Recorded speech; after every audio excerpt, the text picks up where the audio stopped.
viendo era esta diapositiva, que decíamos que resume todo el proceso de la respiración. Habíamos visto cómo el oxígeno desde la atmósfera llegaba a los tejidos, primero a través del proceso de ventilación, la difusión alvéolo capilar.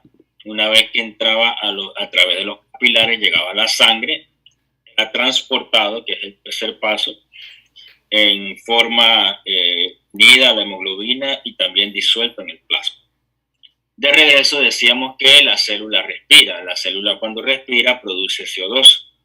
El CO2 igualmente va a viajar en la sangre en las dos formas, o sea, unido a la hemoglobina y disuelto en el plasma.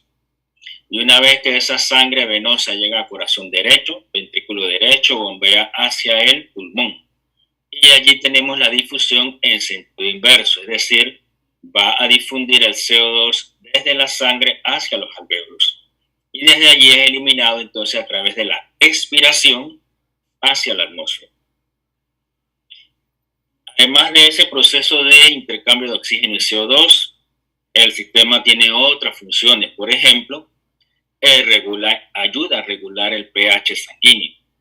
Primero que nada debemos recordar de que el pH de la sangre varía entre 7,35 y 7,45. Allí les ponemos la ecuación de Henderson-Hasselbalch. Hay que recordar un poquito de la química. ¿Recuerdan de qué se trata esa ecuación con respecto al pH? ¿La han usado antes? ¿La han oído antes? ¿La han leído antes? ¿Primera vez que la ven? Esa no es la ecuación que dice pKa más logaritmo de algo.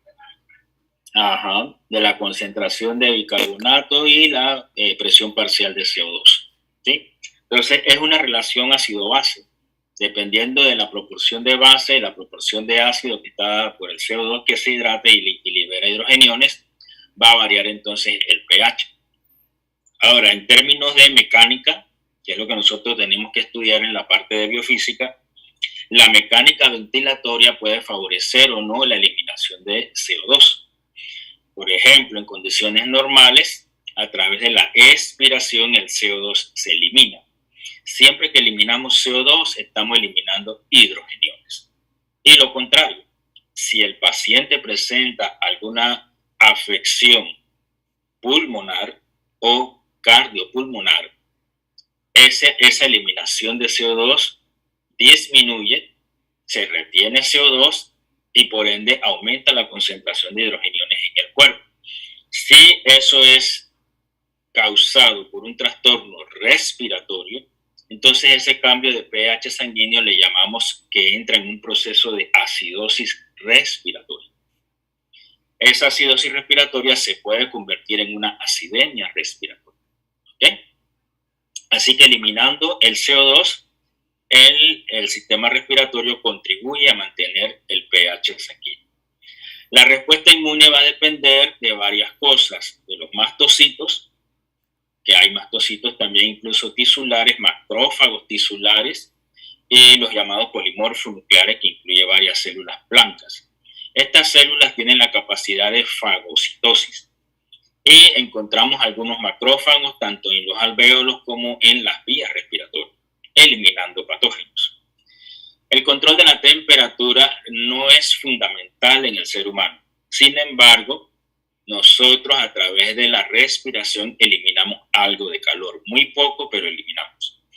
Sobre todo porque el aire expirado sale caliente. El aire inspirado se calienta a la temperatura corporal.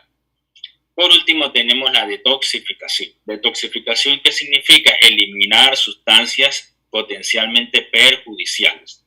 Para eso tenemos varios sistemas. Tenemos el sistema de las lisocimas, ¿sí? Tenemos el sistema del citocromo y tenemos una célula que se llama célula Clock. Es la que tenemos aquí en la figura. Aquí tenemos estas células que antes se le llamaba células claras. Se prefirió eliminar el nombre de células claras porque este es el apellido del sujeto, de la persona, del médico que descubrió estas células. Se eliminó el nombre de él, o el apellido de él, mejor dicho, porque las investigaciones que él realizó para descubrir estas células lo hizo experimentando con seres humanos. Ustedes saben que está completamente prohibido utilizar al ser humano como conejillo de indias. Eso va contra la ética médica, la ética de cualquier profesional de las ciencias biomédicas. Entonces, cuando se supo que él hacía eso, hubo una campaña para eliminar todo rastro de él a nivel de ciencias. ¿Sí? Aprovechando la lámina, ahí tienen la diversidad de células que encontramos en el tracto respiratorio. Acá en los alvéolos tenemos neumocitos, neumocito tipo 1, neumocito tipo 2. En las paredes de las vías tenemos células ciliadas. Esas células ciliadas se encargan de mover el moco que está tapizando toda la pared de las vías respiratorias. Eso causa un movimiento de moco a través de un sistema que se llama mucociliar. De manera que el moco se va a mover de abajo hacia arriba. ¿Sí? Y es eliminado.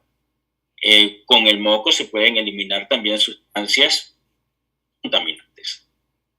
Este diagrama que está aquí es sencillo, pero es muy útil para ustedes a nivel de su formación clínica. Cuando ustedes van a hablar de afecciones respiratorias en sus pacientes, tenemos que dividir las vías en dos partes. Ustedes van a hablar de patología de la vía respiratoria superior o patología de la vía respiratoria inferior o del tracto inferior. ¿Quién es quién? La vía superior comprende cavidad nasal, faringe y laringe, mientras que el tracto inferior desde la tráquea en adelante, es decir, tráquea, broncos, bronquiolos, etc. La figura de la derecha tiene los dos componentes. ¿Cuáles son los dos componentes? Las vías que están aquí, que le llamamos el árbol respiratorio, y el tejido es el tejido pulmonar, que es un tejido parenquimatoso. El tejido no se encuentra solo.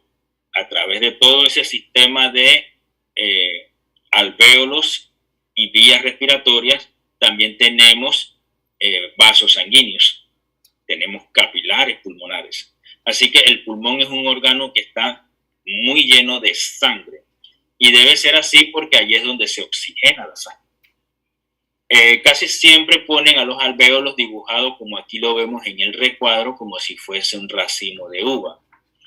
En realidad, la comunicación de un alvéolo con el vecino no es como si fuera un racimo de uva, es más bien una organización como si fuera un panel de abejas. Un panel de abejas, es decir, tenemos más o menos una estructura hexagonal, pero bueno, tradicionalmente lo representan así. Sin embargo, sí tiene algo de cierto porque nosotros podemos analizar la ley de Laplace, que la vamos a ver más adelante, observando una estructura esférica, como si fuera una estructura esférica. Además de las vías y además del parénquima pulmonar, nosotros tenemos un grupo de músculos que nos ayudan a movilizar el aire. Esos son los músculos de la respiración. El más importante, lo tenemos allí en pantalla, es el diafragma. El diafragma es un músculo plano, acampanado, como lo vemos aquí en esta vista que es de abajo hacia arriba, pero él no es continuo. ¿Qué significa eso? Que en algunas secciones, ¿verdad?, tenemos cosas que atraviesan, estructuras que atraviesan ese músculo. Por ejemplo, la vena cava, el esófago, de manera que él no es completamente continuo. Hay vasos sanguíneos que atraviesan el diafragma. El diafragma, ustedes me dirán ahora, él se va a mover durante el proceso respiratorio. Entonces, si nosotros tomamos aire e inspiramos, ¿el diafragma sube o baja, Brian? Pérez, ¿estás allí? Ok, ya, lo siento, es que no sé si dijo mi nombre. Sí, Brian Pérez. ¿Puedes repetir la pregunta? A ver, María, vamos a ver, Yandeli, ¿qué pregunté? Si cuando uno inspira, el diafragma sube o baja. Ajá, ahora sí, Brian. El diafragma baja. El diafragma baja, dice Brian. Morcillo, ¿qué dice usted? Y también cuando inspiramos También. baja. Ana Montesa, Sí, baja. baja, muy bien. Cuando baja, ¿está contraído o relajado? Contraído. Contraído. Todos tienen razón. Entonces, ojo, cuando uno inspira, el diafragma baja y hay contracción del diafragma. Eso va a causar cambios a nivel toracoabdominal, cambios de presión, que van a conllevar a cambios de volumen pulmonar, cambios del flujo de aire. Eso forma parte de lo que nosotros llamamos mecánica ventilatoria, que la vamos a analizar. Si nosotros vemos el árbol respiratorio, las vías las vamos a dividir, ¿verdad?, en superiores e inferiores, como dijimos. Sin embargo, cada una de esas vías sufre una subdivisión. Por ejemplo, la tráquea se va a dividir en 2 bronquios primarios. Cada bronquio se va a subdividir y cada una de esas divisiones nosotros le llamamos generación de tubos. Todas esas divisiones hasta la generación 16 forman lo que llamamos la zona de conducción. Y de la zona 17 en adelante forman la zona que llamamos de intercambio. ¿Qué es intercambio? Oxígeno y CO2. ¿Cuál es la diferencia? Bueno, la diferencia es que ya en la generación 17, 18, en las paredes de las vías aparecen unas estructuras que permiten el intercambio. Y a esos bronquiolos le llamamos bronquiolos respiratorios. ¿Qué quiere decir? Que el intercambio no es solamente en el alvéolo, sino también a nivel de los bronquiolos. Entonces, cuando entramos en esa zona de la generación 17, en esas vías ocurre intercambio y por lo tanto le llamamos zona de intercambio. Esa es la parte biológica. Cuando nosotros analizamos eso biofísicamente, tenemos una gráfica como esta. En el eje de las Y vamos a tener el área de sección transversal de los tubos. Y en el eje de las X vamos a tener las generaciones o las divisiones que acabamos de hablar.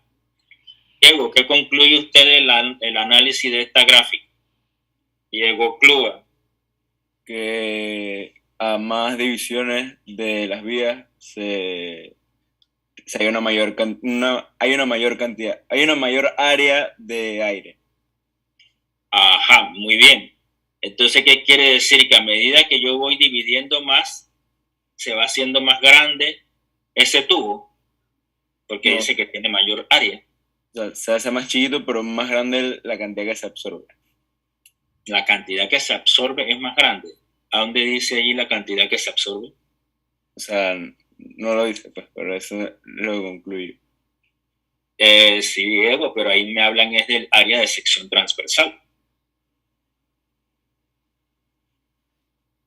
Entonces,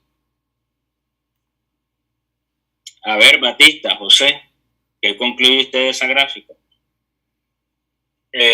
O sea, partiendo de lo mismo de que cuando entre más se seccionan las áreas, la generación de aire es mucho mayor. Creo que tiene que ver con, como al ser más pequeño, creo que la presión de aire que llega es mayor. Creo que tiene que ver La con eso. presión. Bueno, la cantidad de aire es mayor. Pero ¿dónde está en esa gráfica la cantidad de aire? Airway generation creo que significa la generación de aire. No, eso es vías. La generación de las vías. 5 generaciones, 10 generaciones, o sea, las divisiones que acabamos de hablar. Eso es lo que se refiere generación. Entonces creo que es al revés el análisis. A ver, explícanos cómo es que es al revés ahora. A ver.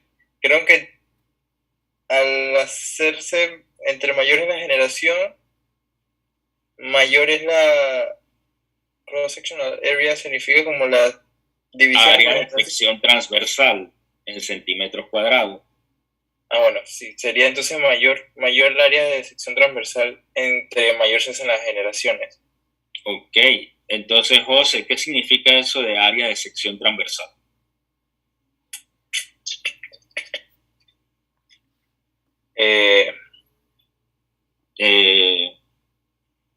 Serían los como lo que sería como los racimos de uvas que se ven. Como esas... No, esos son los alvéolos, estamos en las vías. Las vías es el diagrama que tienes aquí a la izquierda. Estas son las vías y cada una de ellas se subdivide y esas son las generaciones que están en el eje X. A ver, Yandeli, ¿qué es eso de área de sección transversal? La verdad, no sé, profe. Ok, José Eduardo Velázquez. Prof, eso significa que hay más tejido. O sea, ¿Cuál tejido, José Eduardo? el pulmonar, el que intercambia aire. Como Pero esa generación que dice ahí en el eje X son las vías. sí, por No eso. está hablando del tejido pulmonar, nos está hablando de estas vías que tienes en el diagrama de la izquierda. Sí, por eso, a medida vas bajando por el pulmón, vas moviéndote de vía en vía. O sea, se va haciendo más tenso el tejido, o sea, hay más tejido en esa área. Por eso Pero mi estimado José Eduardo, ¿dónde en la gráfica hablan de tejido? O sea, área supongo que se refiere al tejido del pulmón. Ok, no se refiere a eso. Vamos a ver, Carlos Zambrano, ¿qué significa área de sección transversal? Lo transversal tengo entendido que es como hacer un corte de arriba que divide la parte superior con la inferior. Eso es correcto. ¿Y en una vía respiratoria cómo sería? Que dividiría la zona de conducción con la de intercambio. No necesariamente. No sabría decir entonces. Ok. Entonces, fíjense, hay un concepto importante. Imagínense que este bolígrafo que yo tengo aquí es el tubo, que es la vía respiratoria. Yo lo único que tengo que hacer es un corte a través de él. Cuando yo hago ese corte a través de él, estoy hablando de un corte transversal. Y cuando hago ese corte y miro por aquí, voy a tener una pequeña área. Ese es el área de sección transversal. ¿Sí? Porque las vías son tubos. Y un corte transversal va en este sentido. Cuando usted corta, ahí va a quedar una pequeña área de corte, que es esta que está aquí. Entonces, ese es el área de sección transversal. Ahora, sabiendo eso, Ana, ¿qué concluyes de la gráfica? Ana Montesa. Bueno, que en la zona de intercambio hay como más conductos, entonces hay una mayor área de sección transversal y por eso yo diría que hay como más capacidad de, no sé, almacenar aire. ¿Sería? ¿El aire se almacena allí, Ana? Como, no sé cómo explicarlo, de que pase el aire, no sé si me explico. Ana, ¿esa es una gráfica de proporcionalidad directa o inversa?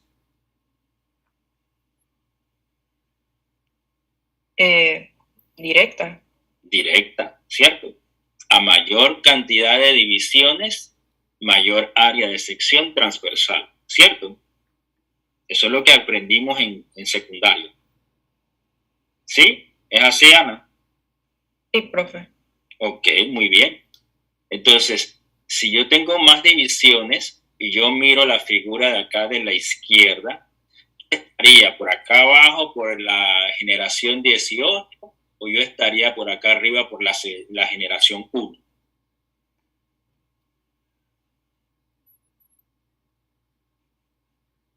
Ana, ¿dónde estaría? Si yo tengo más divisiones, ¿estaría por acá abajo o estaría acá arriba? Abajo. Abajo, ¿cierto? Entonces allá abajo, según esta gráfica, yo voy a tener mayor cantidad de área de sección transversal, ¿cierto? Sí, profe. Bien. Ahora, mi estimada Montesa, eso significa que allá abajo esas vías son más grandes o más pequeñas. Más grandes. Según esta gráfica serían más grandes, ¿cierto? Porque tienen más área, ¿cierto? Sí. Bien, eso es si yo tomara en cuenta esta gráfica solamente, pero la realidad es muy diferente. Si yo me voy más atrás y yo veo aquí esta lámina, yo veo que las vías cada vez que se van dividiendo se van haciendo más pequeñas, más pequeñas, más pequeñas, hasta que llego por acá en el bronquiolo terminal, que eso nada más tiene si acaso 2 milímetros de diámetro, ¿sí? Entonces, según esta lámina, me está diciendo que cuando yo llego a las últimas divisiones, yo voy a tener vías más pequeñas, ¿cierto, Ana? Sí. Muy bien. ¿Y por qué entonces la gráfica me dice que va aumentando el área?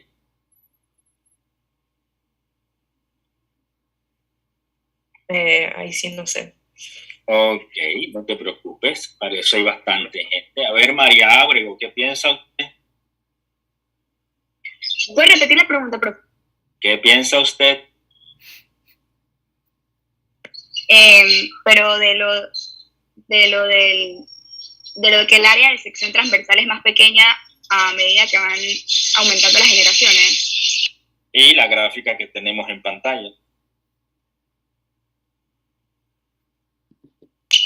Bueno, la verdad que no sé qué pensar, pero con respecto a eso, la verdad que se me hace un poco extraño porque la gráfica dice algo, pero entonces en la realidad se hacen las generaciones se hacen como más, o sea, el área se hace más pequeña a medida que va aumentando.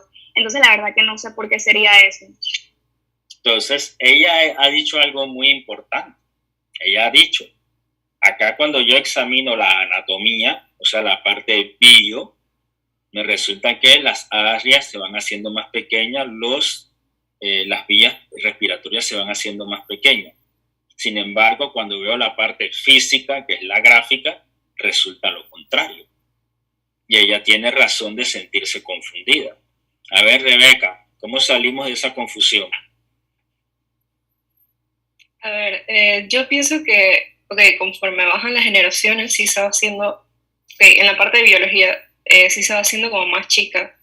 Ajá. Pero, o sea, de igual manera, en el pulmón como tal, no va a haber solamente un bronquiolo, o sea, sino que son muchos. Ajá. Entonces, siento que todas esas áreas al final se van a sumar y por eso el área total de sección, o sea, eso, lo que sea en la gráfica, va a ser más grande. Porque se va a hacer lo que sea, no, Rebeca, el área de sección transversal. Ajá, eso, área de sección transversal. Eso.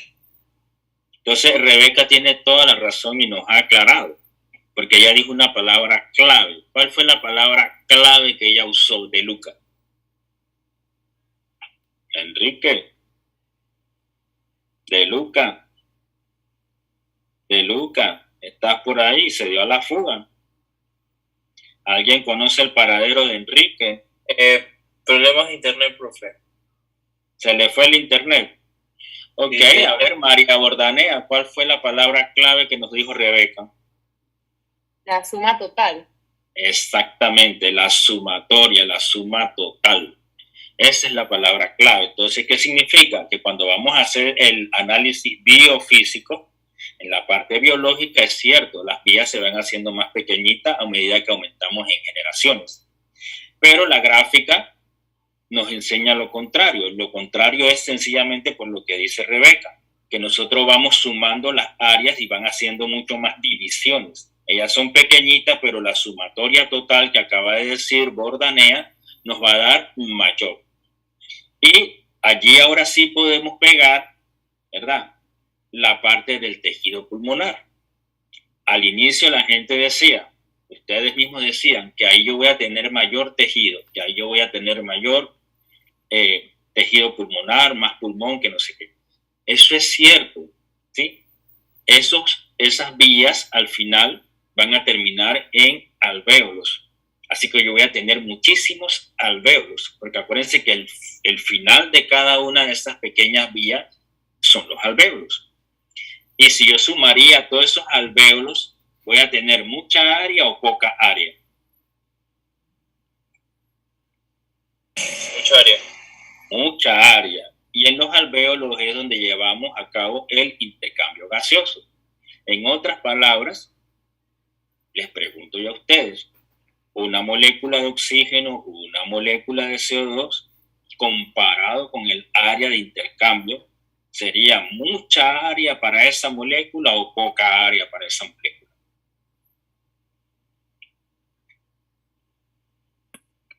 Dice ¿Y mucha área para esa molécula? bastante, nos sobra, y eso es bueno, porque tenemos tanta área allá adentro que nosotros no debemos sufrir de déficit de oxígeno, ni tampoco debemos sufrir de retención de CO2, porque nuestra biología está diseñada para que ninguna de esas dos condiciones se vaya a dar en la normalidad. ¿Ok? Bien. Esto que está aquí es básicamente lo mismo, nada más que con un poco más de números, para poner de relieve lo siguiente. ¿Sí? Aquí tenemos la generación cero, que sería la tráquea, un diámetro de 1,8 centímetros, de un área de sección transversal de 2,54 centímetros cuadrados. Cuando cruzamos esa barrera de los 16 y entramos al área de intercambio, que son bien pequeñitos, aquí vamos a ver que el diámetro es de 0,06, 0,05, son bien pequeñitos, ¿cierto? Pero fíjense el área, aquí tenemos 180 centímetros cuadrados y acá tenemos 10 al cubo. Esta es una área inmensa y es lo que acabamos de hablar, que para las moléculas de oxígeno y de CO2, ellas disponen de un área grandísima para el intercambio, de manera que nuestro pulmón es altamente eficiente en extraer oxígeno del aire atmosférico. Esta zona de conducción cambia sus propiedades a lo largo. Fíjense que cuando comenzamos acá con la tráquea, aquí encontramos unos anillos cartilaginosos, fuertes. Incluso ustedes los pueden tocar. Lo único que tienen que hacer es tocar aquí en el cuello y presionan un poco y van a sentir los anillos. Van a ver que eso no es un tubo continuo, sino que tiene unas hendiduras. Háganlo y me dicen. ¿Sintieron que era un tubo liso o que tenía hendiduras? Sí se siente, profe, se siente como si fueran anillos. Bien, y tú puedes cerrar esa tráquea con tus manos así suavecito, lo agarres las churras y cierras la tráquea. ¿Así? No, no se puede, profe. No se puede. Tendrá que ser una fuerza muy grande, ¿sí? Pero fíjense ahora lo que sucede. A medida que yo voy bajando en este árbol, paso de los bronquios primarios, secundarios, terciarios, etcétera. Cuando llego por acá a los bronquiolos, ya prácticamente no tengo cartílago.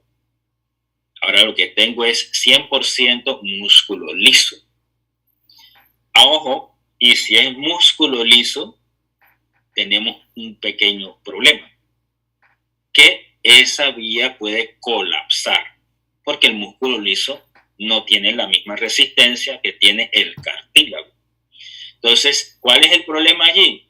Que esas pequeñas vías, estamos hablando de menos de 2 milímetros, son las que van a conectar directamente con los alvéolos. Ahora, si esta pequeña vía, que es ese bronquiolo terminal, se colapsa, ¿qué le pasaría a la ventilación alveolar? ¿Qué piensan ustedes? ¿Qué le pasaría a la ventilación alveolar, Ariel Pérez? No, se corta, o sea, no se daría propiamente. Corta, ¿sería de cuánto? De 0. Ariel, ¿y te parece bueno quedarse sin ventilación? Por supuesto que no. Claro que no. Entonces, eso puede atentar contra tu vida. Puede ocurrir en un pulmón, tienes el otro. Pero si ocurre en los dos, masivamente hablando, estamos en serios problemas. Y son problemas potencialmente mortales. La gente se muere cuando el sistema respiratorio no trabaja bien. Si el sistema respiratorio falla, decimos así mismo, hubo una falla respiratoria, o se para el trabajo respiratorio, decimos hay un paro respiratorio, la persona fallece. Fíjense lo importante que es este sistema. Bien, este sistema tiene dos tipos de control. Un control que llamamos reflejo y otro control que llamamos voluntario. ¿Okay? El sistema voluntario, quizás ustedes están más familiarizados con él porque uno decide. Usted puede hacer que su respiración sea más rápida? Alana González, ¿sí o no? González, Alana. Sí, sí se puede. No puedo prender el micrófono, lo siento. Alana, y tú puedes aguantar la respiración, como decimos. Sí, también. Voluntariamente. Sí. ¿Cuántos días? Eso sí no lo sé, pero sé que puedes aguantar respiración, por ejemplo, cuando estás en la piscina. Tú aguantas la respiración. Y te metes en la piscina y aguantas la respiración allá abajo y a las 2 o 3 horas sales y vuelves y respiras. No, más o menos al minuto 30, 40 segundos. Claro que sí. Entonces, la primera parte que hiciste, que aguantaste la respiración, es la parte voluntaria. Pero la parte voluntaria tiene un límite. Como bien dices tú, 40 segundos, 1 minuto. Y después la parte involuntaria domina a la parte voluntaria. ¿Qué quiere decir? Que aunque usted quiera quedarse allá abajo en la piscina, como dice Alana, 5 horas, 3 horas, 20 minutos, lo que sea, usted no puede. Porque la parte refleja supera a la voluntaria. ¿Ok? Bien. Por eso decimos que ese control voluntario es limitado. Lo otro que tenemos que ver es cuáles son esos componentes que regulan la mecánica de la respiración. Todo esto lo estamos hablando para poder llegar a la parte mecánica, que es la parte fuerte de nosotros en biofísica. Bien, ese control va a depender de centros nerviosos. Esos centros nerviosos, ¿dónde están? En el sistema nervioso central. Entonces aquí arriba tienen a la izquierda una figurita del cerebro con un corte sagital. ¿Por qué es necesario hacer un corte sagital? Para ver allá adentro qué estructuras hay. Entonces aquí vamos a ver que están marcados con estas bolitas que parecen como unas semillas de algo. Estos son grupos de neuronas. Esos son lo que llamamos los centros o las áreas de control. Son grupos de neuronas. Entonces aquí en este punto donde se une el puente con el mesencéfalo, tenemos el grupo neumotáxico o el centro neumotáxico. También le llaman área neumotáxica. ¿Qué controla esa? Ese grupo de neuronas controla la frecuencia de la respiración. Más abajo, ya en el propio puente, acuérdense que todo esto es el tallo cerebral, arriba mesencéfalo, puente y bulbo acá abajo. Tenemos el grupo neústico, que controla la profundidad de la respiración. Ahora mismo ustedes tienen una respiración de reposo bastante superficial, pero si usted decide, usted puede tener una respiración más profunda, es decir, usted puede tomar toda la cantidad de aire que quiera y botar todo lo que pueda. Entonces ya eso sería algo más profundo y eso lo puede hacer voluntariamente, pero también se puede hacer involuntariamente. ¿Cuándo se va a excitar ese centro? Bueno, cuando aumentan las demandas de oxígeno, cuando se produce mucho CO2. Su actividad física aumenta. Entonces, cuando usted está haciendo ejercicio, que está corriendo, está nadando allá en la piscina con Alana, usted está pensando, estoy haciendo ejercicio, ahora tengo que respirar más rápido. Eso es así. Cada vez que ustedes hacen ejercicio, tienen que estar pensando, tengo que respirar más rápido y tengo que respirar más profundo. Eso es así, Alejandro Rodríguez. No, profe. No, ¿verdad? Entonces, ¿cómo es que el cuerpo se adapta a esa demanda? El cuerpo sabe. En el caso sí, detecta que hay un esfuerzo físico y necesita dar la respiración, necesita inhalar más aire para complacer, por decirlo así, la demanda de oxígeno del cuerpo, de los músculos, para seguir trabajando.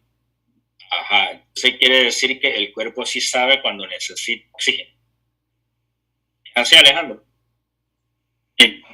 Se podría decir que sí, pero el cuerpo no tiene conciencia propia, sería el mecanismo que utiliza.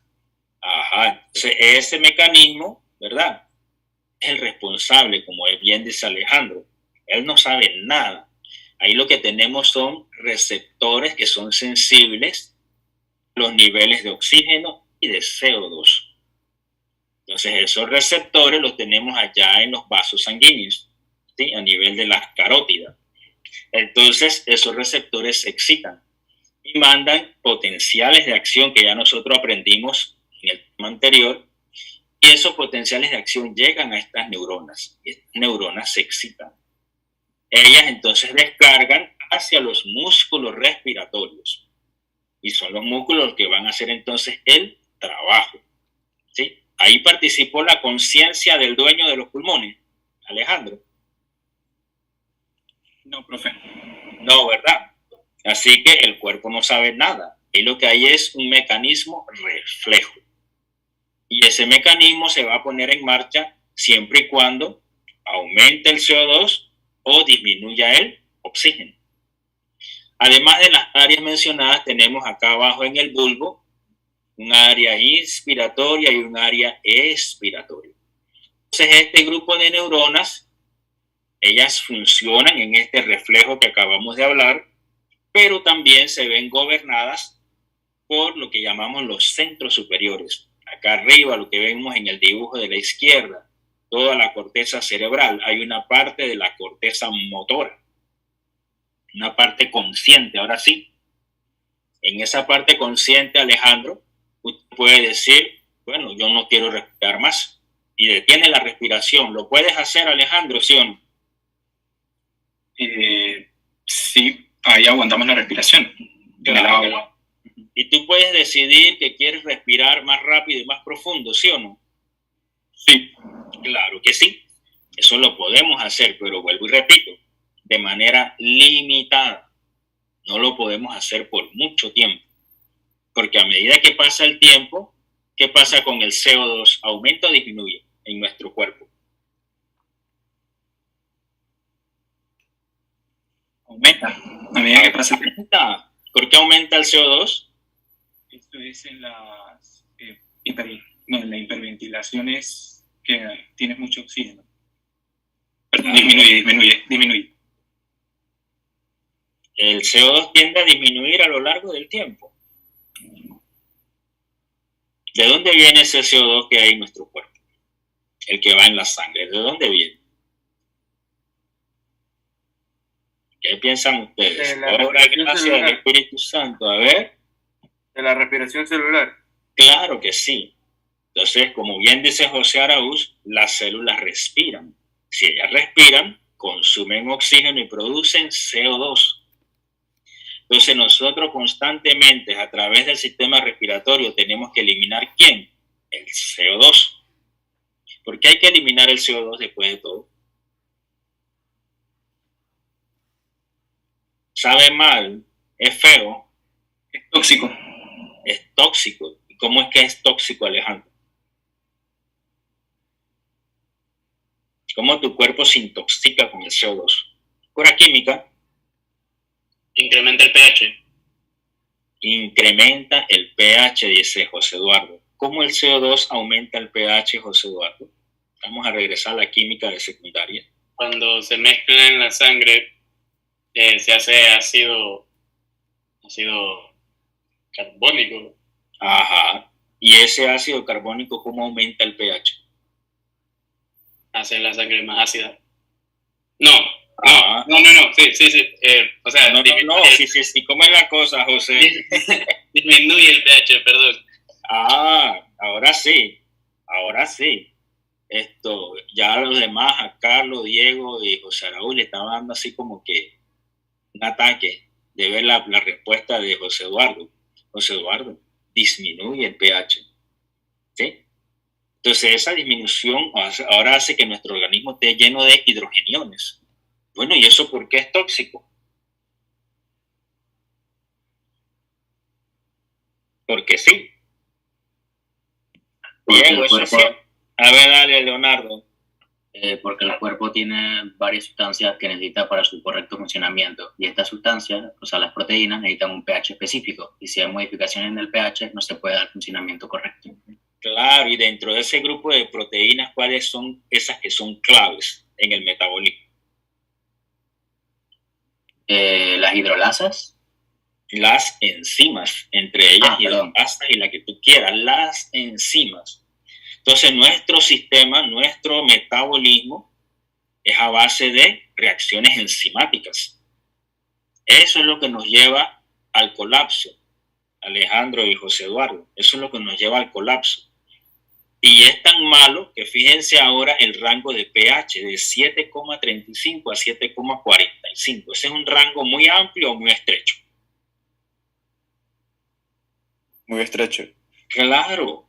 Entonces, ese pequeño rango de pH es vital.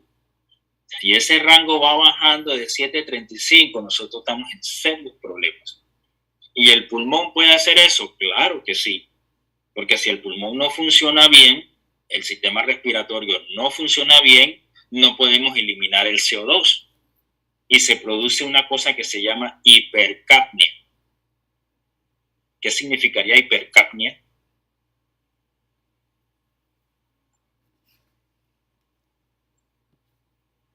A ver, Diego, ¿qué significa hipercapnia? Demasiado dióxido de carbono. Exactamente, así mismo es. También le llaman hipercarbia. Entonces ahora vamos a tener exceso de CO2. Si tenemos exceso de CO2, tenemos exceso de hidrogeniones. Bien. Entonces, continuando con esto, ahora tendríamos que ver esos centros, cómo los pegamos allá con el pulmón, con las vías respiratorias y los músculos respiratorios, porque esto es sistema nervioso, ¿cierto? Entonces tendríamos que ir a esos nervios que van entrando o van saliendo.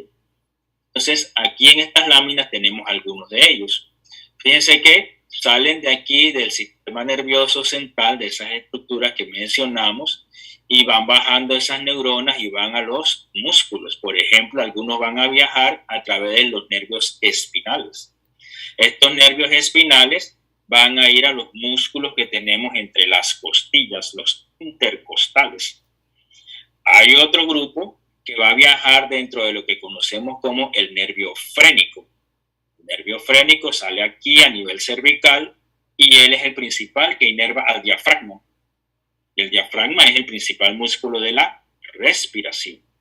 Entonces, cuando eso sucede, el diafragma se excita, el diafragma desciende y estamos en la inspiración. ¿Ok? A diferencia, la expiración, ojo, la expiración no ocurre con contracción muscular. Por eso decimos que es pasiva, mientras que la inspiración es activa, hay contracción muscular. Sin embargo, hay algunos casos donde la expiración se puede tornar activa. ¿Cuándo? Cuando la expiración es forzada. Pero cuando ocurre en reposo, allí no hay contracción muscular. ¿Ok? Aquí hay una vista del frénico, fíjense que está saliendo por acá arriba, ¿verdad? Viene bajando, este sería el izquierdo, el otro es el derecho, y van a inervar entonces al diafragma, nada más para verlo de otra forma. Ahora, si vamos a integrarlo con lo que nosotros aprendimos en los módulos anteriores, nosotros aprendimos algo de los receptores, de los neurotransmisores, ¿sí?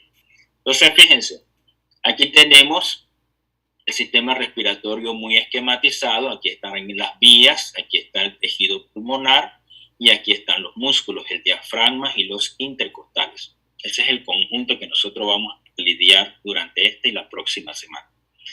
Por ejemplo, hay algo ya bien conocido. Nosotros tenemos motoneuronas como esta azul que viene aquí. Las motoneuronas liberan acetilcolina.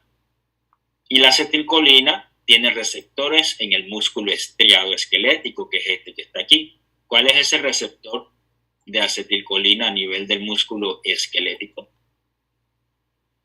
NM, profe. NM, nicotínico muscular, ¿cierto? Nicotina muscular, sí. Claro que sí. Entonces, fíjense, aquí dice nicotínico, ahí está la letra N pequeñita. Acetylcholine receptor, o sea, receptor de acetilcolina nicotínico. Y fíjense que hay un signo de más, que quiere decir que la descarga de esta motoneurona, aquí estos nervios son nervios espinales, y excita a estos músculos. Los músculos se contraen y tenemos la inspiración. Esto ya nosotros lo sabemos, allá hay una unión neuromuscular. Pero nosotros también aprendimos, por ejemplo, que había un simpático, un parasimpático. Entonces, esta neurona que viene aquí, verde, es una neurona postganglionar del simpático. Y aquí está en rojo la neurona preganglionar. Fíjense que esta simpática está liberando norepinefrina. Norepinefrina tiene receptores en las vías respiratorias, ¿sí o no? ¿Recuerdan ustedes?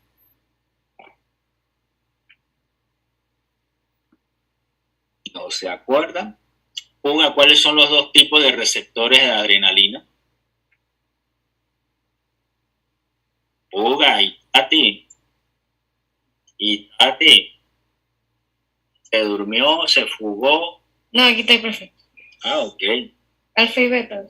Alfa y beta, muy bien. Y de esos dos, ¿cuál tenemos allí en las vías respiratorias?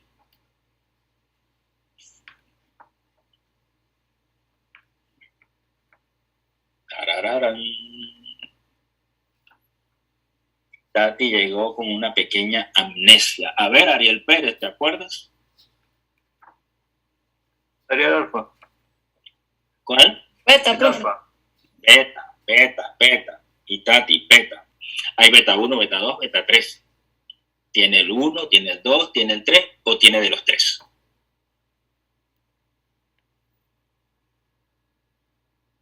De los 3. De los 3, ¿me pregunta o me dice? Le digo. Me dice que no es así. ¿Cuál de los 3 tiene? A ver, Brian, ¿te acuerdas? Brian, ¿no se acuerda? José Araúz, ¿te acuerdas?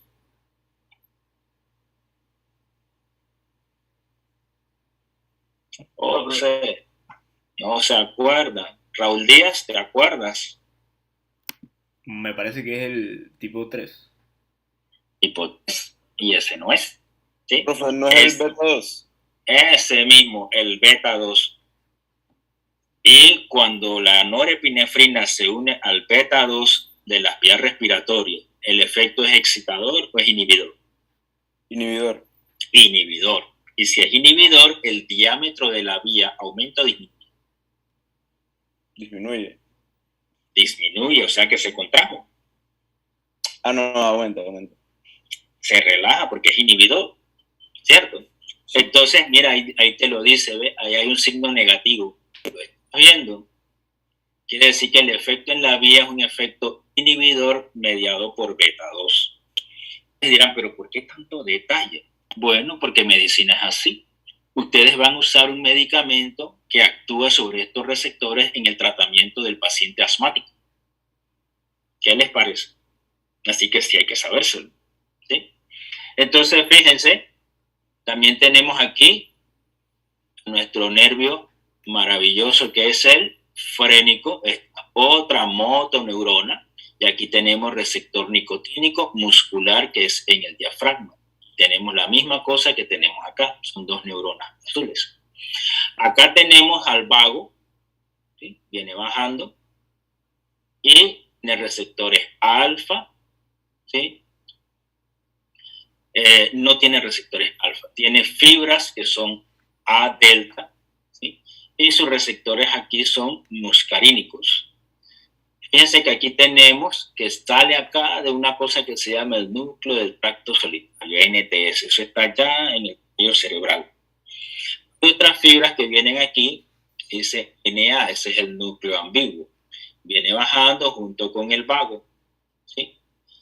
Y cuando llega acá, vamos a tener también excitación vía de receptores muscarínicos de acetilcolina. Allí pueden aumentar la secreción o pueden aumentar la contracción del músculo, secreción de moco, por ejemplo. Así que fíjense que la inervación aquí es bien interesante, bien compleja. Todo eso está bien. Nosotros lo único que podemos modificar voluntariamente son las motoneuronas, esta que viene aquí en azul y la otra que está acá en azul. Todo lo demás funciona de manera refleja, de manera autonómica y forman parte de ese sistema que llamamos sistema autonómico. ¿Ok? ¿Preguntas las que quieran? Ok, entonces está, diga. Yo tengo una pregunta que medio se aleja, pero medio no. Es que cuando recibes un golpe fuerte en el abdomen, o ya sea caliente pega o una bola o algo, que recibes un golpe fuerte que dicen, se me salió el aire, o me sacaste el aire, que en verdad cuando recibes el golpe no puedes respirar. ¿Qué estaría pasando en ese momento? Okay, hay varias hipótesis. Hay una, dice que hay una pequeña contracción sostenida de los músculos por efecto del golpe. Y en ese momento no se mueven, pero eventualmente se van a mover. Hay otra que dice que es un cambio de presión. Debido al golpe cambió la presión y por esa presión entonces la mecánica como que se queda allí stand-by, ¿sí? Pero eventualmente se va a resolver. Y el otro dice que es un cambio circulatorio, ¿sí? Yo pienso que es una combinación de todo esto. Lo cierto es que afortunadamente eso es pasajero, porque si fuera permanente nadie sobrevive. Pero eso es lo que sucede. ¿Ahora sí? Prof, yo quedé confundido con una parte de los receptores de norepinefrina en el tracto respiratorio. Ok. Lo que usted le respondió a Diego, bueno, que Diego dijo era que los receptores deberían ser beta 2. Son beta 2. No deberían ser, son beta 2 en la vía respiratoria. Se supone que son inhibidores, pero no se supone que los betas son más que nada estimulantes. No, acuérdate que nosotros concluimos en aquel módulo que tú tienes el mismo neurotransmisor, tienes el mismo receptor y los efectos pueden ser opuestos. Por ejemplo, el beta cardíaco es excitador, pero el beta a nivel bronquial es inhibidor. El beta cardíaco es excitador, pero el beta a nivel del tracto digestivo es inhibidor. Entonces, si tienes el mismo neurotransmisor y tienes el mismo receptor, ¿qué es lo que hace diferente? El sistema de transducción. Ok. Ahora sí, Batista. Sí, profe. Bien, entonces por eso es que en aquellos cuadritos que ustedes tienen en el libro, les hablan de los mecanismos de transducción, porque realmente allí es donde está la diferencia. Tú lo acabas de ver muy bien. Tú dirías, bueno, pero si yo tengo beta y excita el corazón y tengo beta acá, también sería excitador. No, acá es inhibidor. No, pero es que el neurotransmisor, si es el mismo neurotransmisor, si es el mismo receptor con efectos opuestos. ¿Y cuál es la diferencia? El mecanismo de transducción, ya sea el mensajero, ya sea el segundo mensajero, etc. O la proteína G. Seguimos. Bien, hablando de los músculos, nosotros agrupamos los músculos respiratorios en dos grupos. Los músculos inspiratorios y los músculos expiratorios. Ustedes dirán, bueno, pero si acabamos de decir que la expiración es pasiva, por lo tanto no deben haber músculos. Pero acuérdense que cuando la expiración es forzada, se reclutan músculos. Entonces los inspiratorios que utilizamos ahora mismo, todos los que estamos aquí, que estamos en reposo, diafragma, ¿verdad? Los escalenos que están acá arriba en este diagrama, ¿sí? Y los paraesternales que no los dibujaron aquí, que están aquí. Para significa al lado, esternales al lado del esternón, que es esto que está aquí. Así que aquí vamos a ver una serie de músculos, ellos los utilizamos en reposo. Pero si usted hace algún esfuerzo inspiratorio, se van a reclutar hasta acá arriba, ¿verdad? Los esternocleidomastoideos que los vemos acá arriba, el trapecio, ¿sí? Y los pectorales, porque ya ahora el esfuerzo es mayor. En cuanto a la expiración, los intercostales internos y los abdominales se van a utilizar con una expiración forzada. En una expiración de reposo no hay acción muscular expiratoria, solamente cuando hacemos esfuerzo. ¿Todos claros allí? Bien. Entonces, ese proceso respiratorio, esa acción muscular, va a estar entonces desarrollada en dos partes. Una parte va a ser la fase inspiratoria y la otra va a ser la fase expiratoria. Lo que caracteriza la fase inspiratoria es la contracción de los músculos que mencionamos hace un rato, y particularmente el diafragma. Y el diafragma, cuando él se contrae, se va hacia abajo.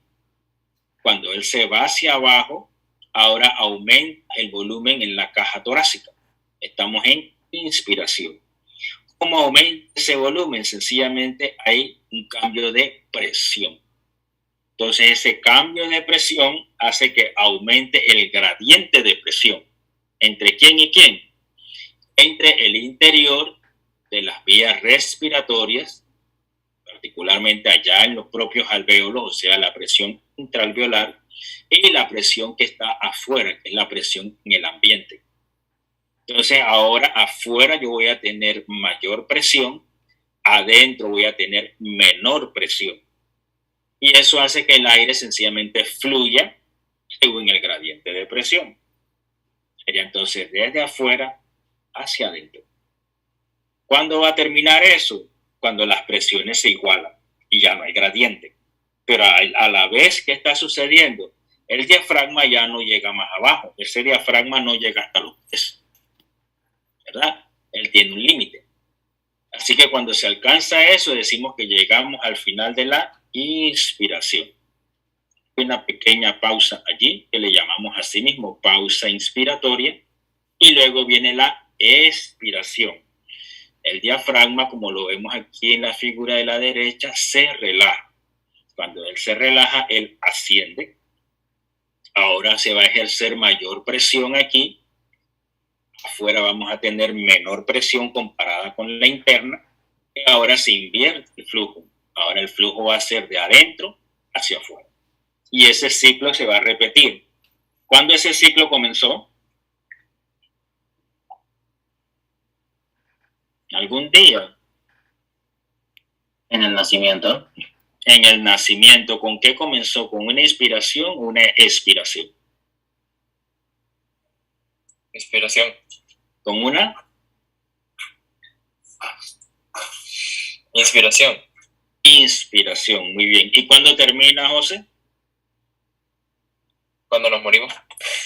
Ajá, ¿y terminaría con una inspiración o expiración? Expiración. Con una expiración. Entonces, fíjense que ahí se resume también la vida. La vida inicia con una inspiración y termina con una expiración, ¿sí?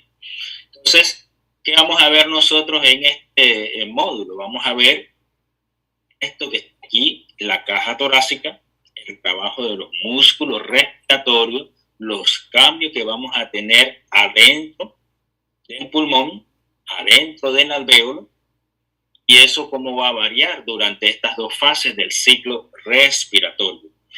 Y recordar que esto es un trabajo. No nos apartamos de nuestra fórmula inicial. Trabajo es igual a fuerza por distancia. ¿Quién hace la fuerza? Los músculos respiratorios. ¿Cuál es la distancia? Aquí la vamos a ver en términos de desplazamiento de volumen.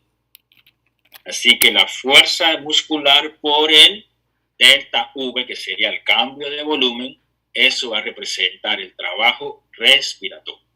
¿Ok? ¿Cómo lo podemos estudiar? Una de las técnicas para estudiar el sistema respiratorio es midiendo los volúmenes. ¿Cómo se llama esa técnica? Espirometría, que lo tienen allí arriba puesto el título. Entonces es una técnica que nos permite medir los volúmenes y calcular las capacidades pulmonares. Hay dos sistemas. En esta figura, en la parte superior, tenemos un sistema que es mecánico y abajo tenemos un sistema que es electrónico.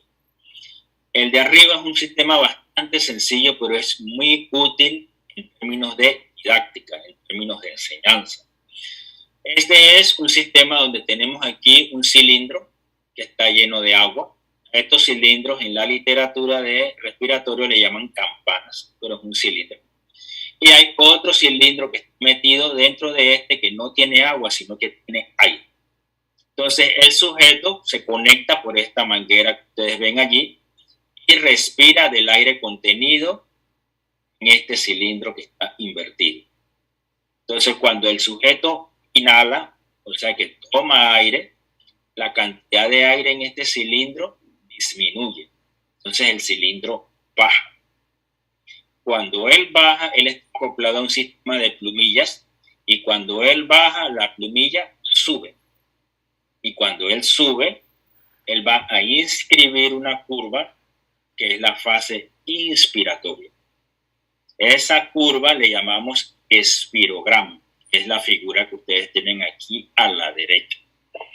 Los que están siguiendo el libro, ¿verdad? Eso está en la página 142 del libro. 142 del libro. Entonces, fíjense que el sujeto respira en un circuito cerrado. Aquí en la nariz se le pone una pinza nasal, de manera que él respira por la boca solamente el aire contenido en el sistema. Por eso le decimos de circuito cerrado. Cuando él expira, entonces envía aire a través del tubo hacia la campana, y la campana entonces sube, pero la plumilla baja. Entonces lo vemos acá, se inscribe de derecha a izquierda. Entonces cuando él toma aire, aquí viene la inspiración y la curva sube. Y cuando él bota aire, entonces aquí la curva baja. Y esto forma lo que llamamos un ciclo respiratorio. Partimos del nivel expiratorio de reposo y llegamos nuevamente a ese mismo nivel. Y entonces completamos un ciclo. O sea que el ciclo respiratorio va a tener dos fases: inspiración y expiración. El otro sistema lo tenemos acá abajo, que es un sistema electrónico. Ahí no hay ninguna agua ni nada por el estilo. Ahí que tenemos, lo que tenemos es un diafragma que está aquí metido y hay unos sensores que están aquí.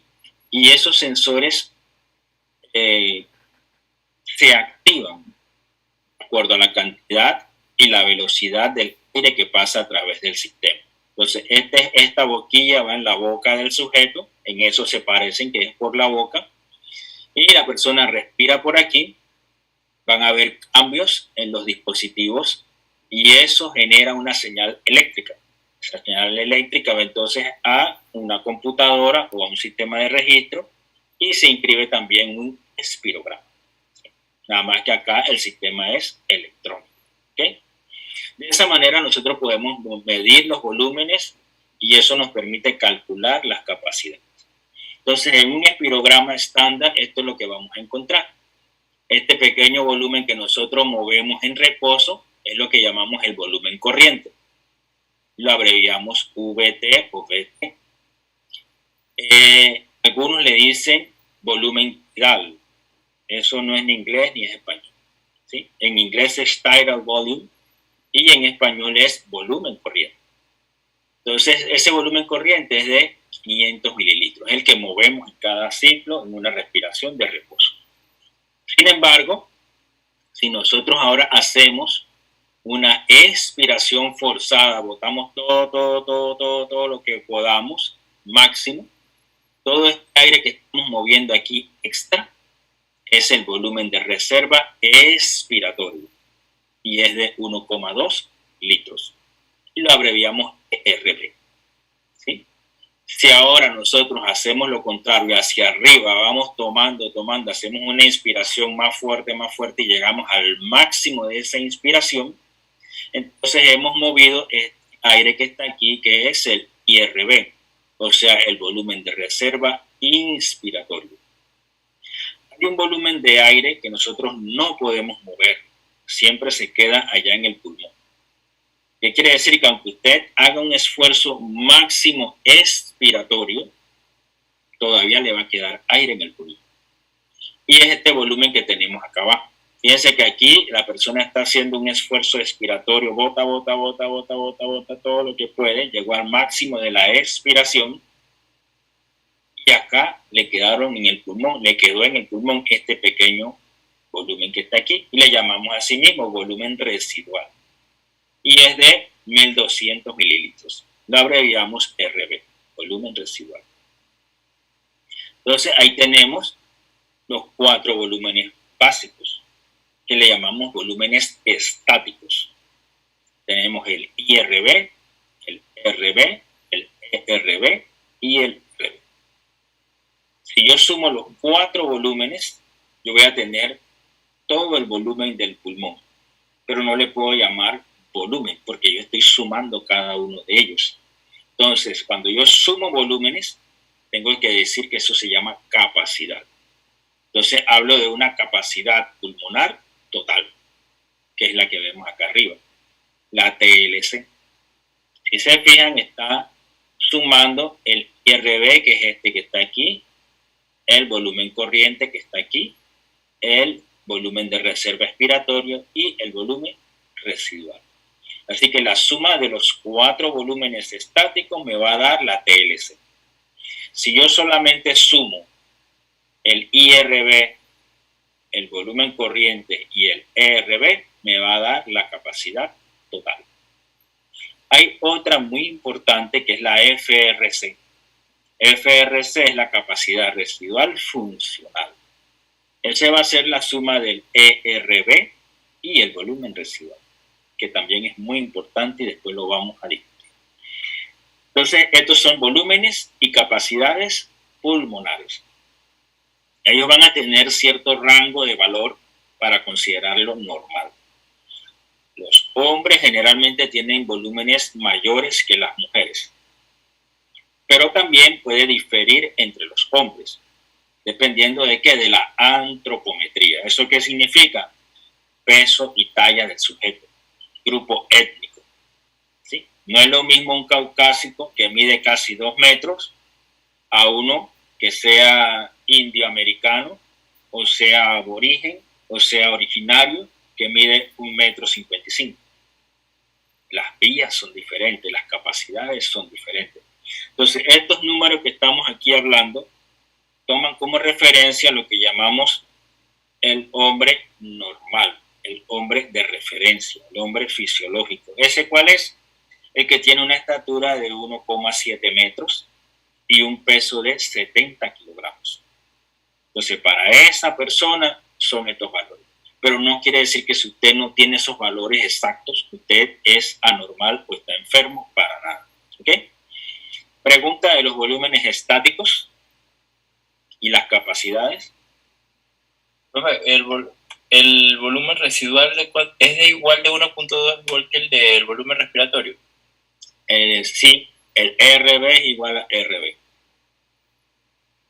Okay. Recuerden que el volumen residual no lo eliminamos, aunque usted haga un esfuerzo expiratorio máximo. ¿Okay? Bien, además de los volúmenes estáticos, también tenemos los volúmenes dinámicos. Dentro de los volúmenes dinámicos, a nivel de ustedes, les voy a decir los más comunes, los más de uso corriente, y son el FEP y la MBB. Los tenemos acá abajo. FEP, ¿qué significa? Significa Forced Expiratory Volume, o sea, volumen expiratorio forzado.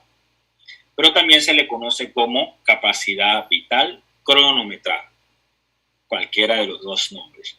Entonces, la capacidad vital cronometrada, como su nombre lo dice, cronómetro, es en función del tiempo. Entonces, eso se mide en el primero, en el segundo o en el tercer segundo. O sea que en 3 segundos ya termina la prueba. Entonces, ¿por qué es importante? Porque si usted le hace la prueba al paciente y el paciente no elimina cierto volumen en 1 segundo, o sea, en el primer segundo, inmediatamente usted puede diagnosticar patología obstructiva. Recuerden que en la introducción decíamos que en respiratorio las patologías se dividen en 2 grandes grupos, las obstructivas y las restrictivas. Entonces, como estos son volúmenes dinámicos, enseguida, si el aire no fluye adecuadamente por allí, nos dice que hay algo obstruyendo el paso del aire. Entonces hablamos de patología obstructiva. ¿Qué se hace? Bueno, se parte de acá arriba, de la TLC, el sujeto hace una máxima inspiración y él lo que va a hacer es hacer una expiración forzada, lo más rápido que pueda. Entonces él parte de acá arriba, que es el máximo volumen, va botando todo lo que pueda. el mismo aparato nos va a medir en el primer segundo qué tanto de todo ese total de volumen eliminó. Y se considera normal si ha eliminado 80% o más de ese volumen total. Si eliminó menos de ese 80%, tiene alguna patología obstructiva. ¿Ok? ¿Preguntas allí? Ok, el otro volumen es la MBB. ¿Qué significa MBB? Ventilación voluntaria máxima. Entonces, como el nombre lo dice, es el máximo volumen de aire que usted puede mover haciendo esfuerzos inspiratorios y expiratorios máximos. Si vemos la gráfica, la persona se movería entre este punto que es la punta de la flecha, el máximo de inspiración, y el que está acá abajo, el máximo de expiración. Entonces, si la persona mueve toda esta cantidad de aire que indica la capacidad vital rápidamente, ¿verdad?, nos va a dar entonces la ventilación voluntaria máxima. Ella nos va a decir que la persona tiene un sistema o una estructura muscular sana. Sus músculos respiratorios están trabajando bien. Sus volúmenes están bien. Sus capacidades están bien. Lo utilizamos principalmente para evaluar a los atletas, ¿sí? Les pregunto, ¿una persona que se dedica a natación debe tener una buena MBB o no? Sí, profe. Sí, profe. Y si usted quiere jugar fútbol, necesita una buena MBB. También. Claro. Y si usted no tiene las condiciones, como pasaba con la selección de Panamá cuando en sus primeros años comenzaron, esa gente nada más aguantaba el primer tiempo. En el segundo tiempo ya no servía. Ahora les pregunto, ¿esa selección ahora en estos tiempos aguanta un segundo tiempo? Sí. Claro que sí. Entonces los estándares de entrenamiento de esa selección subieron. Si nosotros pudiéramos medir la MBB en los tiempos de antes, vamos a ver que eso estaba mal. Y si lo medimos ahora, ellos deben estar mejor. Entonces, para eso precisamente, y no solamente se aplica en los atletas, se aplica también a nivel militar, los rescatistas, toda esta gente que debe hacer esfuerzos grandes, porque esto nos permite evaluar cómo funcionan esos músculos respiratorios, todo ese aparato, esa mecánica de la respiración, cómo está de bien o de mal. Porque si la persona sale mal en esta prueba, la persona va a tener fatiga rápidamente. ¿Sí? Ahora, si nosotros hacemos inspiración máxima y expiración máxima, les pregunto yo a ustedes, ¿cuánto tiempo ustedes pueden mantener ese ritmo respiratorio? ¿Un día, 2 días? ¿Cuánto? No más de... No mucho tiempo. ¿Unos cuantos minutos? Unos cuantos minutos. Minutos. ¿Sí? Ellos son bastante optimistas, ¿verdad? Lo cierto es que si usted no está entrenado y hace ese tipo de maniobra, se produce la fatiga. Por eso decíamos lo de la selección. Si usted se pone a jugar fútbol ahora mismo, a lo mejor ustedes sí, porque están bastante dedicados a la actividad física, ¿sí? No ponemos ni siquiera a jugar, se ponen a correr. Ustedes corren tranquilamente un lugar conocido por aquí, por ejemplo, el Parque Omar. ¿Ustedes le dan la vuelta al Parque Omar corriendo tranquilamente? No. ¿No conocen el Parque Omar? Bueno, no tranquilamente, pero se puede. Das una vuelta corriendo, ¿cierto? Ay, profe, en mi caso yo no podría. Allá María Ábrego dice que no. ¿Cómo cuánto corres tú, María? ¿1 kilómetro? ¿Medio kilómetro? La verdad que no sé, pero yo no correría mucho. Yo me canso muy rápido. Bien, entonces, como dice María, ella se cansa muy rápido. Entonces, en el caso de ella, tendríamos que hacerle una prueba antes, o sea, en las condiciones que está ahora. Después ella se somete a un programa de entrenamiento y después medimos al final si ese entrenamiento le ha servido. Eso es lo que se hace en medicina deportiva. Y una de las variables que más se utiliza es la MBB. También se utiliza el FEP, porque nos da también idea de qué tanto volumen puedes mover rápidamente. Y eso interesa mucho para la condición física. Si usted no tiene condición física y usted va corriendo ni a los 300 metros, usted siente que le falta el aire. No sé si les ha pasado a alguno de ustedes. A nadie. Todos son tan especiales, tan deportivos que nunca les ha pasado. Y sí me ha pasado, profe. Yo sí les soy sincero. Siente que te falta el aire, ¿cierto? Sí. ¿Y qué significa? Que el aire en el ambiente ya se acabó. No hay oxígeno en el aire. No, profe. No, Ya ¿verdad? oxígeno. El problema es el dueño del pulmón. Entonces, esa persona, ustedes pueden decir con mucha confianza, esa persona está con malas condiciones físicas o malas condiciones cardiorrespiratorias aeróbicas. Y algo hay que hacer con esa persona. ¿Sí? Tampoco lo pongan a correr como loco porque no lo puede hacer. Pero hay que hacer un programa de ejercicio que vaya poco a poco mejorando. ¿Okay? Este que está aquí es un espirómetro que lo ponemos allí. Lástima que estamos en pandemia porque este es el de ustedes que está en el laboratorio. Este es el que compró la facultad de ustedes. Es un espirómetro digital y, ojo, es el mismo que se usa en los hospitales. Es el mismo, es de uso clínico. Eso es lo bueno que compró la facultad, que es el mismo que se usa en el hospital. ¿Qué quiere decir? Que los datos que ustedes van a obtener son datos confiables. ¿Sí? Entonces él tiene, como es electrónico, aquí tiene un sensor y aquí adentro está su transductor que convierte ese volumen o ese flujo en un impulso eléctrico que va por este cable y se va a un puerto USB en la computadora y se traza entonces allá la curva que ustedes la ven en pantalla. Pero estas boquillas no son cualquiera, estas boquillas tienen también un dispositivo interno que lo ven aquí en este esquema, que hace que el aire rebote de un lugar a otro y pase por una membrana que activa entonces al sensor. Lo malo de todo esto pareciera muy bueno, pero lo malo de todo esto es que esa boquilla es desechable. O sea que si Diego Clua usa esa boquilla, no se la puede pasar a Ana María, ni a Alejandro, ni a nadie. Eso se bota, se elimina. Y cada boquilla cuesta entre $2 y $3. Así que imagínense, esa es la parte mala del cuento, pero el aparato es muy bueno. ¿Okay? Esto es lo mismo que hemos hablado, como una especie de resumen: capacidad vital, sumatoria de los 3 volúmenes que hablamos, la FRC, sumatoria de RB y el ERB, y la TLC, sumatoria de los 4 volúmenes estáticos.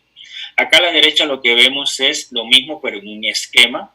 Si hace un esfuerzo expiratorio máximo, le va a quedar este pequeño volumen, que es el volumen residual. El pulmón no queda vacío. Si mueve, ¿verdad?, o hace uso del volumen residual, eso lo puede del volumen de reserva expiratorio, lo puede sumar con el residual y le va a dar la FRC. Si suma los 3 volúmenes, el IRB, el BT y el ERB, le va a dar la capacidad vital. Si hace una inspiración máxima, va a llegar a la TLC y va a tener entonces los máximos volúmenes, que es la última línea. ¿Ok? Tenemos que hablar de otro concepto y es el espacio muerto. ¿El espacio muerto a qué se refiere? El espacio muerto se refiere, no es que se murió, se refiere en términos respiratorios a que no hay intercambio de gases, no hay difusión de los gases. ¿Sí? Entonces, ¿a qué se refiere en el sentido práctico? A esa cantidad de aire que quedó en las vías respiratorias. Porque en las vías respiratorias no hay intercambio, al menos que sea un bronquiolo respiratorio. Pero en las otras vías no hay intercambio. Entonces, ese gas que se queda allí, ese aire que se queda allí, no sufre intercambio y le llamamos volumen de espacio muerto. Y lo abreviamos V. En este diagrama lo vemos aquí. Entró el volumen corriente, parte de eso va a llegar al final hasta los alvéolos y va a constituir lo que denominamos volumen alveolar. Y si es aire fresco el que está llegando, le llamamos ventilación alveolar. Entonces, Ese aire que llega al final a los alvéolos, los ventilas, tenemos ventilación, lo que se queda en el espacio muerto, no hay intercambio. Ese espacio es aproximadamente de 150 mililitros, dependiendo de la antropometría del sujeto. Ahora bien, hay situaciones en que ese espacio muerto cambia, ¿sí? No sé si ustedes alguna vez han visto en alguna película o en alguna cómica de esos cartoons que daban en la televisión, de que el sujeto iba corriendo y venían un montón de abejas detrás de la persona y se metía entonces en un lago, en una laguna, protegiéndose de las abejas, pero respiraba por un tubo y se mantenía allá abajo del agua. ¿Ustedes han visto eso alguna vez? Sí, profe. ¿Okay? Ese tubito que la persona está usando, eso es un espacio muerto. ¿Sí? Ustedes en la vida real, como médicos, ¿ustedes aumentarían el espacio muerto de un paciente? ¿Sí o no? Nunca. Sí, con respiradores, ¿no? Claro, Diego tiene toda la razón. Ustedes han escuchado en esta crisis de COVID que a los pacientes se le intuba. Sí. Sí, profe. Sí, profe. Entonces, cuando usted dice el paciente está intubado, ¿qué quiere decir? Que agarraron al paciente y lo metieron adentro de un tubo. No, quiere decir que aumentaron su espacio muerto dándoles a ellos el aire. Claro. Entonces, ese tubo, ¿verdad? Se va entonces a introducir hasta llegar al inicio de la tráquea prácticamente, y ese tubo va a ser también espacio muerto. Pero se lo damos para disminuir la ventilación o para mejorar la ventilación. Para mejorarla. Para mejorarla, ¿cierto? Pero nosotros sabemos que, según estos diagramas que tenemos en pantalla, si aumentamos el espacio muerto, disminuye la ventilación, ¿cierto? Se queda más en el espacio muerto, disminuye entonces la cantidad que llega al alvéolo. Pero entonces cuando el paciente que tiene COVID se intuba, ¿no le pasaría lo mismo? O sea, la diferencia es que el paciente que tiene COVID, los pulmones no funcionan como deberían normalmente, y al ellos estar disminuidos, o sea, la intubación en verdad sí ayuda. ¿Y cómo ayuda, Diego? Ventilando al paciente. Sí, pero si le aumentaste el espacio muerto, le va a llegar más o menos aire. Se queda más en el espacio muerto. Claro, pero si no tuviera ese espacio muerto, no le llegaría porque los pulmones no están funcionando.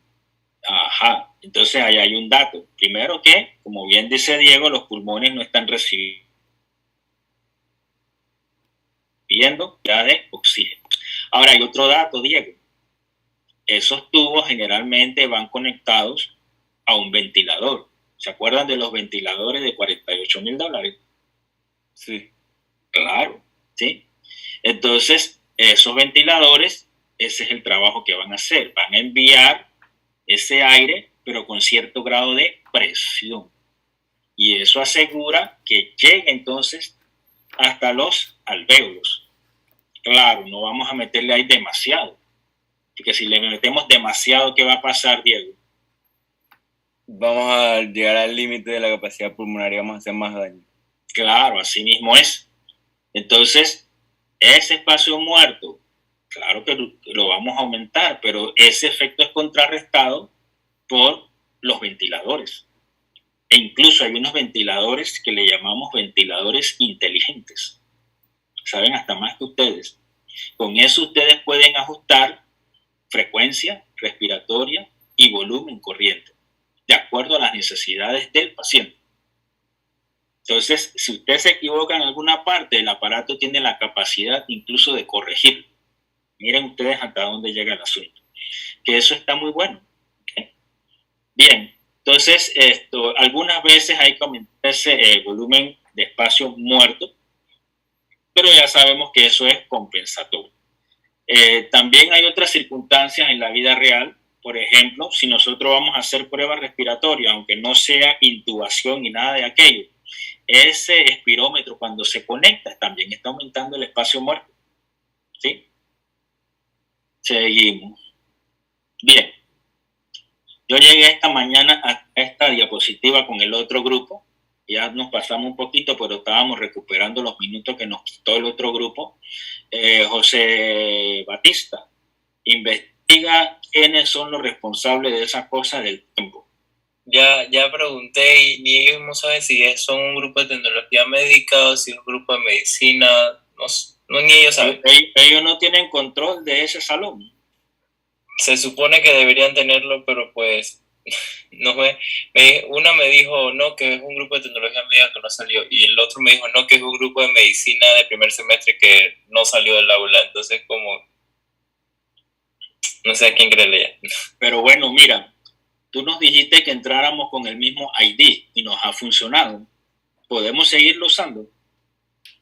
De poder hacerlo, sí, pero la verdad es que bueno, sí se puede, porque se supone que como es un link de un día anterior, las aulas de los días anteriores no se utilizan. Por así decirlo. Entonces, pues, nadie debería estar usando estos links de estos días, de los días anteriores, pues. Ya. O sea que sí, no habría problema de usar este link en caso de emergencia, pues. Si es que pasa nuevo. Pero José, entonces, el siguiente jueves nos conectamos con el del problema o con este que no hubo problema.